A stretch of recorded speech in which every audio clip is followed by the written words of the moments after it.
Hello everyone. If you were trying to convert or save images in SVG format using Photoshop but can't find where to do it, this short video will show you how to enable the Legacy Export As option in Photoshop. This will allow you to save content in SVG formats straight from Photoshop. Let's get started.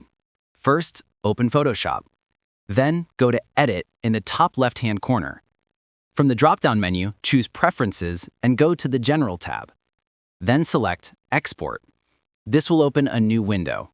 On this screen, find and place a tick in the Use Legacy Export As checkbox. It's in the bottom left-hand corner. Finally, click OK to save the changes. That's the first part of the process complete. Now that we have enabled SVG support in Photoshop, we can export or save content using it. To save content in Photoshop using the SVG format, you will need to do the following. First, open your content. Next, go to File, then Export, and select Export As. This will open a new window. Here, use the drop-down menu under File Format Settings in the top right-hand corner and select SVG. The default settings usually work fine. However, if you need to customize anything, feel free to change the settings. Now just click Export and save your file in SVG format. The files will save to the same folder that you were already using for your other content. That's all.